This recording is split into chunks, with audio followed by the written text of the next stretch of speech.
Sudah, Mam. Sudah. Oke. Nah, jadi kita mau meneliti nih, terutama untuk skripsi, kita persiapkan skripsi dulu. Bagaimana untuk memilih topik ini?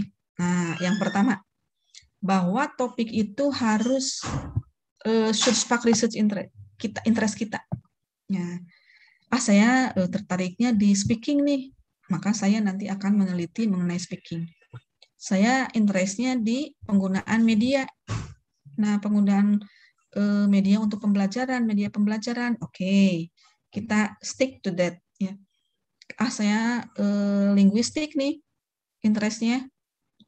Saya mau mengeksplor bagaimana peran linguistik terhadap pembelajaran bahasa siswa. Atau saya lebih tertarik di sastra nih, bagaimana peran drama dalam dalam mengembangkan speaking mahasiswa. Nah, itu interest saya. Jadi cari dari sekarang interest saya ini di mana ya, di bidang apa gitu ya. Itu pertama. Kemudian yang kedua, topik itu harus sesuatu yang ingin kita tahu lebih dalam. Ya, oh saya ada masalah nih dengan kemampuan siswa pada saat ini.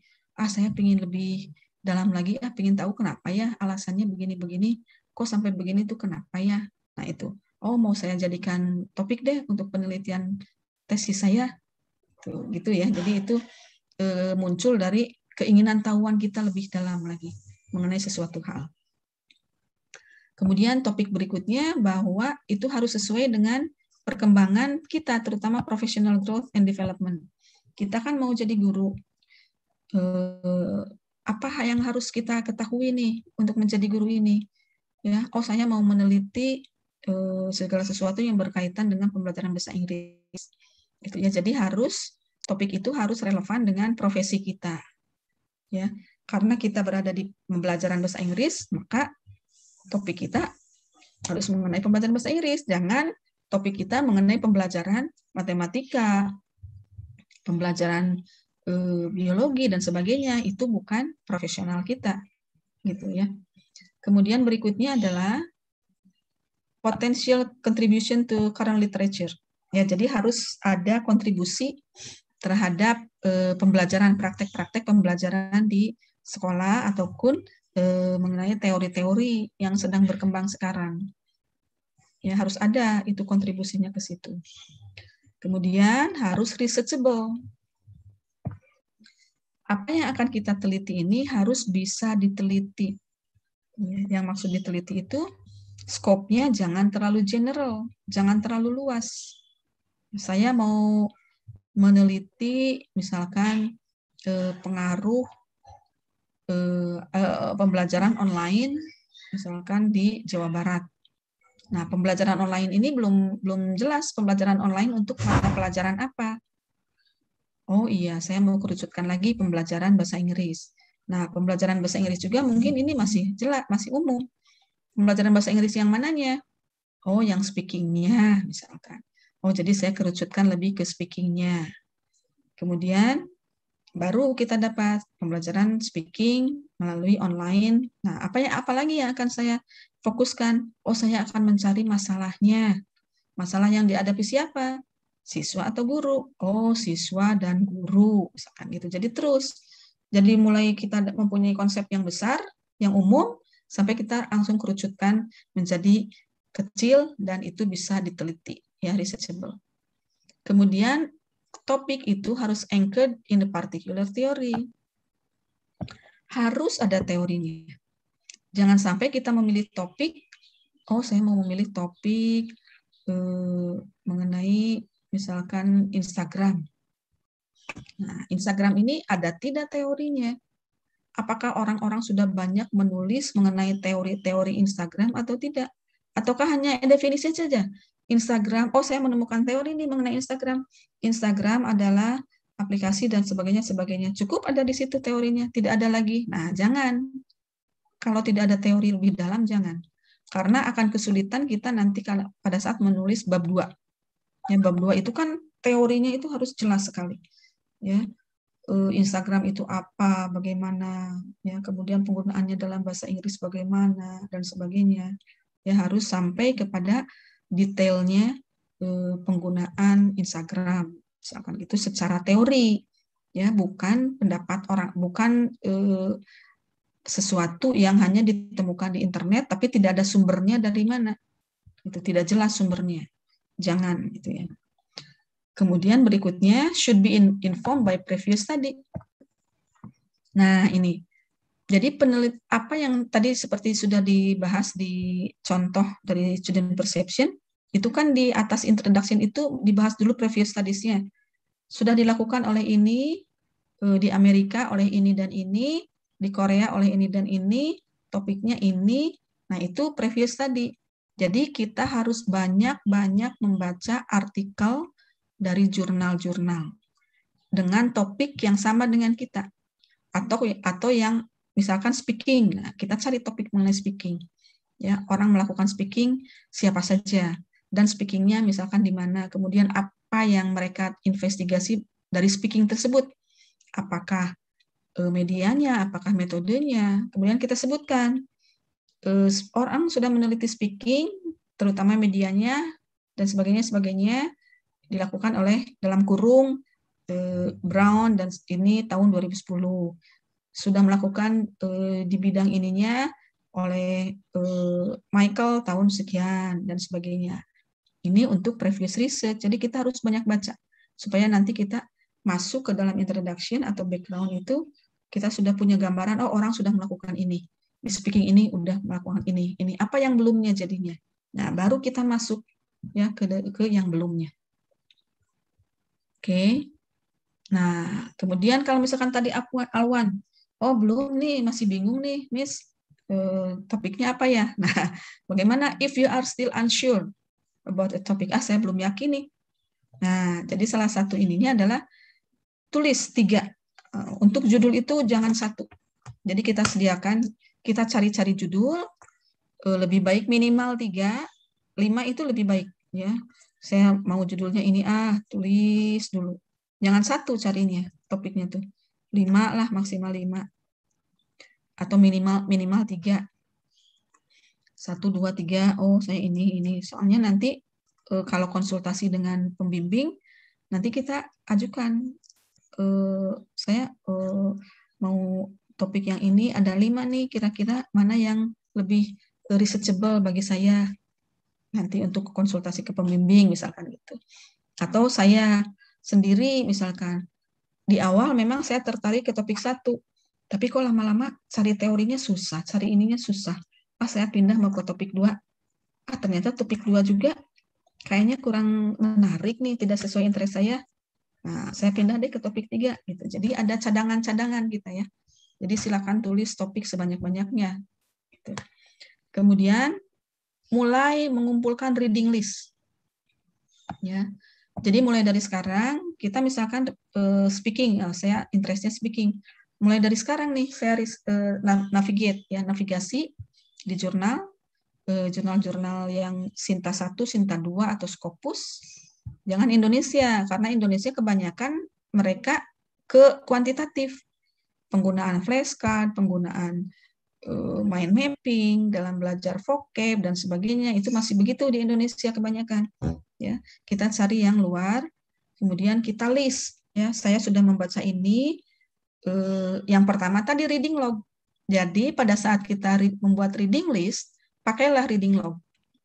Ya, judulnya apa, kemudian tujuan penelitian ini apa, kemudian tulis juga di situ bagaimana dia mengumpulkan data, bagaimana dia analisisnya, respondennya siapa, kemudian konteksnya di mana. Nah, gitu kita bikin. Jadi sambil kita reading list, ya, itu pakailah reading log. Oleh karena itu, Ibu nanti akan terus memberikan tiap minggu reading log supaya kita betul-betul paham apa yang akan kita lakukan, belajar dari memahami artikel, gitu ya. Nah, di sini jadi reading log ini tidak hanya untuk pada saat mata kuliah ini saja, tapi bisa juga untuk nanti kalau kita setelah selesai mata kuliah ini, kita mau menulis skripsi, nah kita baca-baca artikel yang banyak, itu kan mungkin 100 artikel itu bisa harus kita baca, atau paling tidak 50 artikel harus kita baca. Nah, kita bikin reading lognya. Oh, ini judulnya ini, dan sebagainya. Atau kalau mau di situ ditambahkan research design-nya apa, kemudian approach-nya apa, kualitatif atau kuantitatif. Itu ya. Nah, ini identify the leading scholarly journal. Nah, harus di-identify jurnalnya. Apakah jurnal yang Scopus, Sinta 1, Sinta 2, ya, apakah jurnal Indonesia, ya, tapi saran Ibu jurnal luar lah. Terutama bahasa Inggris itu di luar pembelajaran bahasa Inggris itu lebih update, ya. In your view and thumb through the past few years, oke. Cari-cari artikel mengenai topik yang kita minati tadi. Oh, saya mengenai speaking, tapi speakingnya dalam pembelajaran online misalkan. Langsung aja tulis di itu nanti di Google, qualitative research on speaking in an online class. Langsung kan muncul judul-judul. Kemudian lihat judul itunya, jurnalnya Gate atau ERIC atau apa yang internasional itu ya. Kemudian berikutnya adalah harus cek referensi di library, di e-book. Banyak tidak seperti tadi sudah Ibu katakan, misalkan Instagram. Nah, ini harus dicek nih, e-booknya banyak tidak mengenai Instagram. Ataukah hanya di Wikipedia saja? Instagram adalah ini, itu kita temukan di Wikipedia itu tidak cukup. Ya harus cari e-booknya. Oke. Kemudian cek publish-nya ya. Untuk kalau kita membuka jurnal, ya, kemudian lihat jurnalnya itu terbitan tahun berapa. Kalau bisa terbitan 5 tahun ke belakang. 2021, 20, 19, 18, 17. Nah, baru kita pakai ya jurnal yang terbitan 2017 ke sana 2021. Ya, jadi jangan yang lama-lama karena ilmunya juga kalau yang lama pasti masih yang lama. Itu ya. Nah, kemudian topik itu should be manageable. Should be interesting, harus menarik juga topiknya. Tadi ada yang menyatakan di kelas sebelumnya, itu dia tertariknya mengenai K-pop Korea. Nah, gitu. Bisa tidak nih K-pop Korea dijadikan penelitian? Nah, jadi interest itu harus kita lihat juga. Itu ada kaitannya tidak dengan pembelajaran bahasa Inggris. Konteks kita kan pembelajaran bahasa Inggris, jangan sampai kita interestnya di mana tidak nyambung dengan profesi kita sebagai guru bahasa Inggris, gitu ya. Jadi kita tetap fokus platform kita adalah pembelajaran bahasa Inggris, gitu ya. Boleh di SD, di SMP, di SMA, itu pembelajaran bahasa Inggris. Boleh di pembelajaran bahasa Inggris itu boleh dilihat dari segi linguistiknya, ya. Boleh juga dimasukkan drama literaturnya, ya. Yang penting bagaimana guru dan siswa belajar bahasa Inggris, meningkatkan pembelajaran bahasa Inggris ya di sekolah manapun. Kemudian topiknya harus manageable. Ya, kemudian manageable itu tadi ya, jadi jangan terlalu umum. Kalau tadi kesulitan siswa dalam mempelajari bahasa Inggris. Nah, ini kan masih umum. Pembelajaran bahasa Inggris yang mana? Apakah speaking-nya, reading-nya, writing-nya, atau yang mananya gitu. Kemudian kita harus menguasai juga literature review-nya, teorinya, teori tadi itu harus kita kuasai ya, teori yang relevan.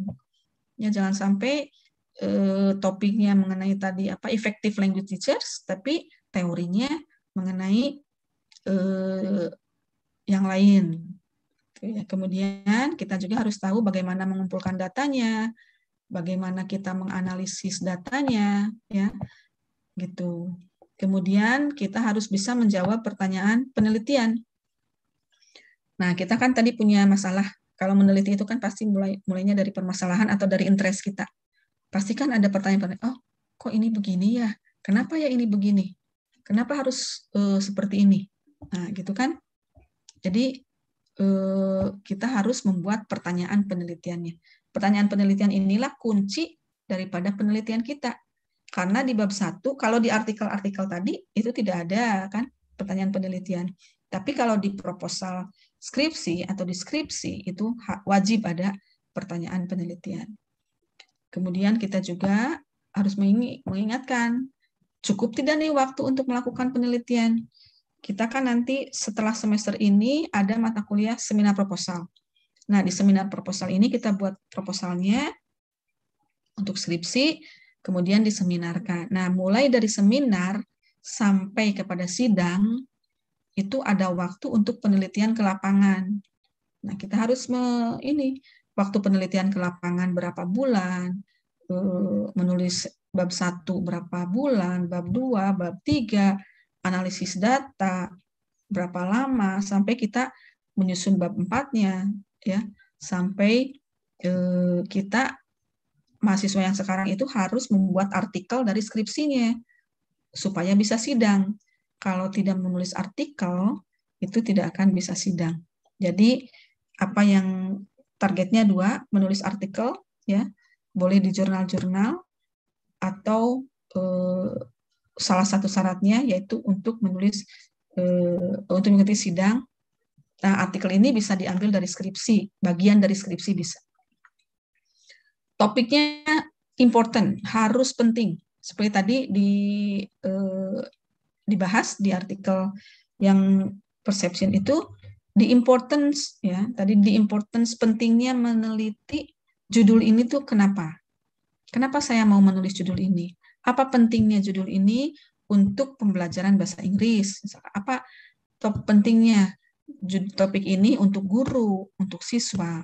Itu ya, jadi topik harus important. Kemudian touches directly on major theoretical issue. Nah, theoretical issue-nya, masalah-masalahnya itu apa ya, sampai kita menulis judul topik ini tuh sebetulnya bermula dari permasalahan seperti apa. Harus ada. Kemudian topiknya great interest, ya, pasti harus interest kita.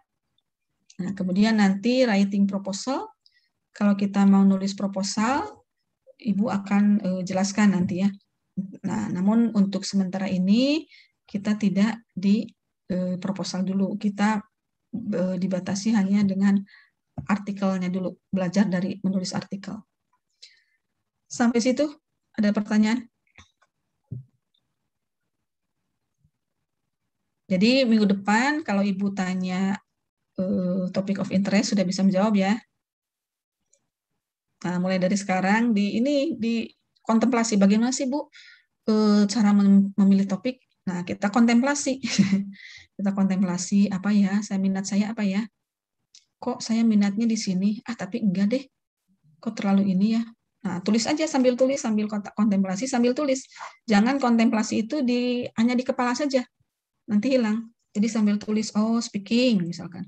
Tapi ini nanti speakingnya kemana ya? Apa yang akan saya fokuskan di speaking? Oh, masalah-masalahnya kenapa siswa sampai tidak bisa speaking, itu hambatannya apa saja. Nah, kemudian langsung cari judulnya satu. Kemudian yang kedua, saya reading lagi deh topik yang lain. Nah, kemudian yang ketiganya, topik yang lainnya, oh iya, saya media aja deh, media pembelajaran. Nah, terus aja kita kumpul-kumpulkan. Sebanyak mungkin tidak apa-apa. Tinggal kita nanti seleksi. Oh, yang ini tidak kurang pas. Oh, yang ini. Jadi seleksi saja. Kemudian sambil kita juga baca-baca literatur review. Ya, sambil kita langsung ke internet, penelitian kualitatif research. Misal kita kan, nah untuk semua, jadi kita fokus hanya kualitatif. Jadi nanti carilah artikel-artikel mengenai kualitatif research, jangan yang kuantitatif. Begitu. Oke, any more questions? Ya, silakan. Kalau misalkan topiknya yang mau dibahas itu misalkan tentang stereotip, pengaruh stereotip terhadap motivasi belajar siswa, nah tapi belum pernah diteliti dalam bahasa Inggris, tapi pernah ada penelitiannya itu dalam bidang matematika. Nah itu topiknya kira-kira termasuk yang researchable atau tidak nih? Jadi sekarang cari aja langsung searching stereotip motivasi ya, motivasi stereotip dalam pembelajaran bahasa Inggris. Itu. Jadi langsung aja cari yang ke pembelajaran bahasa Inggrisnya. Kalau matematika itu nanti kita akan kesulitan kecuali kita ada teorinya nih. Stereotip dalam pembelajaran bahasa Inggris ada tidak teorinya? Begitu. Jadi pertama-tama kita cari dulu, meskipun itu matematika, kita cari. Bahasa Inggris pasti ada itu. Mungkin tidak persis sama. Nah, itulah bedanya. Jadi justru yang harus ada yang beda dari penelitian sebelumnya. Begitu. Jadi cari, boleh ke situ, tapi cari yang bahasa Inggris, jangan yang matematika. Gitu ya, Hikmah ya. Pasti ada itu pasti. Terima kasih, Ma'am. Ya, sama-sama. Yang lain? Any more? Ada lagi? Sudah jelas? Oke. Jelas, Ma'am. Ya. Oke. Nah, jadi minggu depan Ibu akan nanti mungkin besok I will give you another article to be read. Ya. Ini masih Ibu yang memberi, mungkin nanti Mas silakan masing-masing mencari. Itu satu, nanti akan Ibu share di ini. Kemudian yang kedua, next week I will also ask you one by one your interest, your topic interest for your skripsi. Ya, paling tidak satu variabel, misalkan variabel speakingnya, kemudian di apanya speakingnya itu, apa yang mau dicari di speakingnya, apakah cara mengajarkannya, ataukah kesulitan-kesulitan siswa, ataukah kesulitan-kesulitan dosen, mahasiswa, atau guru, atau apa. Ya. Oke, Alvan, di screenshot sudah? Untuk sudah, sudah. Oke. Oke, kalau di sini sudah asar ya. Jadi udah azan juga. Ya, udah azan juga ya. Oke, I think that's all for today. Thank you very much for your participation, for your attendance in mudah-mudahan bermanfaat bagi kita semua ya, untuk masa depan kita. Ya, amin. That's all from me. Thank you very much. See you tomorrow. See you next week. Ya, Assalamualaikum warahmatullahi wabarakatuh. Waalaikumsalam warahmatullahi wabarakatuh. Terima kasih. Alhamdulillah.